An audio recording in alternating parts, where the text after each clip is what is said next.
Imagine this. It's a clear September morning in New York City, the kind of day that feels almost too perfect. But within minutes, the world changes forever.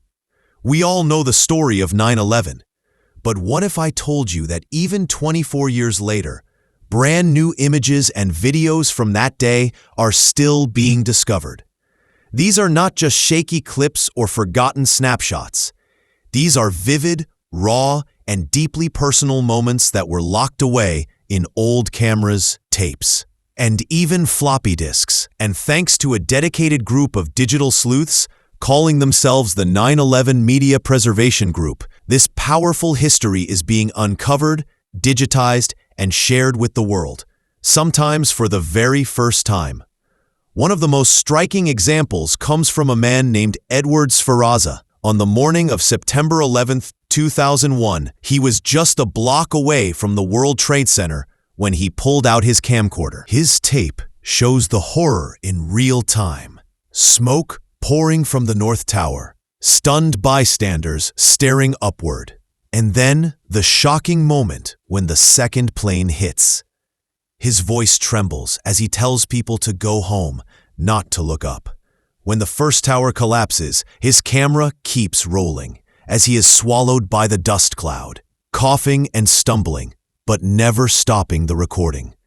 That high-8 cassette sat in storage for over 2 decades until the 9/11 Media Preservation Group tracked him down and helped bring his footage to light. What makes this discovery so important isn't just the shocking visuals, it's the raw human reaction. Unlike polished news broadcasts, these personal recordings capture the confusion, the disbelief, and the small fleeting moments that history books can't always hold on to. Sferaza himself admitted he never even watched the tape after the attack because it was too painful. But when he finally agreed to hand it over, he said it was because he wanted the world to see and to remember.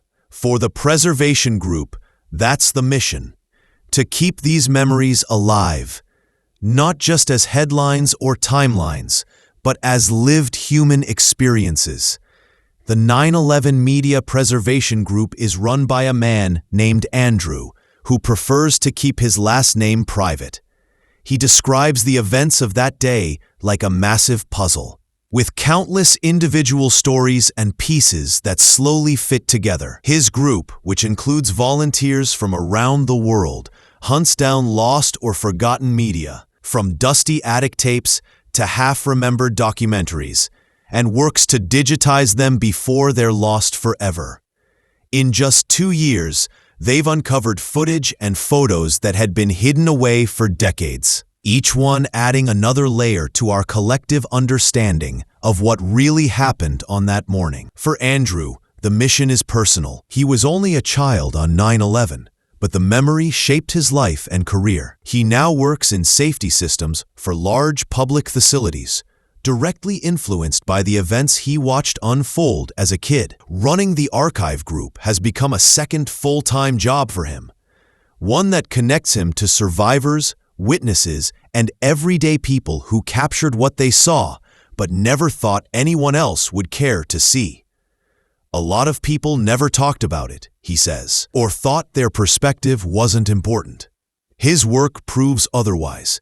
Every perspective matters, because together, they tell the full story. The group's discoveries go far beyond video. They've tracked down forgotten floppy disks holding photos of Lower Manhattan in ruins. They've uncovered high-resolution images from architects, office workers, and bystanders who happened to have digital cameras that day. One striking example was a photo of yellow debris on a rooftop, later identified as likely coming from the very plane that struck the North Tower. These are not just pieces of metal or rubble.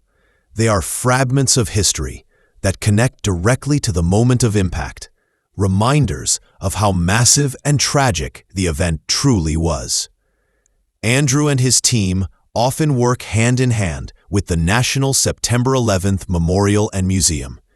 Its head of archives, Stephanie Schmeling, praises their efforts, saying that some of the material they've brought forward has been astounding. Museums and institutions do important preservation work, But grassroots groups like this one often uncover things that would otherwise slip through the cracks. Sometimes it takes hours of detective work to find a person who might still have a tape or a disc tucked away. Other times, it's a chance encounter on Reddit or Facebook that leads to something remarkable. One of their earliest successes was tracing a widely circulated video clip back to its original creator, a man named Dennis Lovelady. He had filmed from his balcony when the first plane struck, but the full tape was lost. In the process of digging, though, he found floppy disks filled with photos he had taken after the towers collapsed. Dust-covered streets, emergency vehicles racing by, people stunned into silence. The photos captured what words never could. Lovelady decided to share them with Andrew's group, ensuring that they too became part of the historical record. What makes all of this so moving is the deeply human reason behind it. Many people who share their media say they do it because they want the world to understand, to remember, and to learn. As Andrew explains, the footage we've all seen, the planes, the collapses, the iconic news clips, only tells part of the story. What's missing are the moments in between, the stunned conversations on sidewalks, the everyday people running for safety, the dust-covered cars and abandoned shoes on the street. These details might seem small, but together they paint a fuller picture of what it was really like to be there. Now, 24 years after 9/11, it's still astonishing how much remains undiscovered. Nobody knows how many cameras were rolling that day or how many photos are still tucked away in shoeboxes, hard drives, or forgotten folders.